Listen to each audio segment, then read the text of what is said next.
Les résultats de l'annual Open d'Australie avec notamment la défaite de Jérémy Chardy. Le Français s'est incliné face à David Ferrer, 6-2, 7-6, 6-2.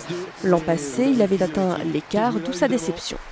Sur les balles de 7, mon seul regret, c'est de ne pas avoir passé les 2 premières balles. Après, je me suis un peu précipité, mais lui, il a vraiment bien joué à chaque fois. C'est toujours les meilleurs qui ont le plus de chance. Mais je ne suis pas sûr que ça soit aussi de la chance. Je pense que c'est à force de répéter, d'avoir de la confiance. Sur les moments importants, ils arrivent, comme par hasard, à bien jouer. Donc je ne suis pas sûr que ça soit que de la chance quand les meilleurs jouent bien au moment important. Thomas Coville remet le couvert, le navigateur repart à l'assaut du Tour du Monde en solitaire à bord de son maxi trimaran Sodebo. Coville a quitté Brest cette nuit aux alentours de 3 h du matin. Le record commence à dater, il appartient depuis 2008 à Francis Joyon, record à battre d'ailleurs, 57 jours, 13 h, 34 minutes et 6 secondes.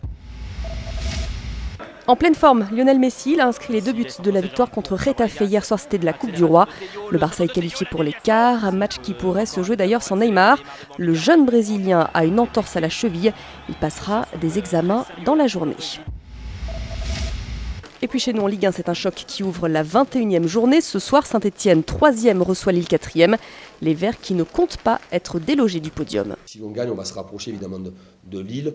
C'est pas pour ça qu'il faudra penser qu'on ait cette ambition, de dire on est capable d'être dans les 3 premiers, parce que je pense qu'il y a beaucoup d'équipes dans cette deuxième partie du championnat qui peuvent espérer venir chercher cette 3e place, même s'il y a des écarts importants.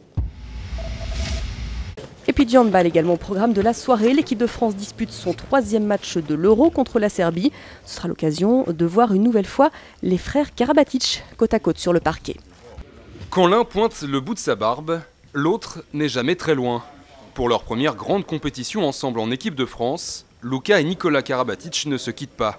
À 25 ans, Luka débute en bleu, mais quand on est le petit frère de la star du handball français, pas de problème d'intégration. On a eu l'habitude déjà dans les années auparavant de jouer ensemble, donc forcément ça facilite un peu les choses, ça me facilite un peu mon intégration aussi au sein de cette équipe de France. Donc oui, forcément, d'un côté, je suis chanceux de l'avoir avec moi. Très proches, les frères Karabatic font évidemment chambre commune au Danemark. À l'hôtel, à l'entraînement ou en match, l'aîné surveille le cadet. Je suis très exigeant avec lui, même plus qu'avec les autres. Je suis plus dur parce que je ne veux pas faire de favoritisme ou quoi que ce soit. Donc, j'essaie de l'accompagner au mieux possible. Pas de favoritisme pour faire taire les mauvaises langues. Non, Luka n'est pas en équipe de France grâce à son frère. Aujourd'hui, Luka est en train de prouver que sa présence est complètement liée à son niveau de performance et pas du tout à son nom.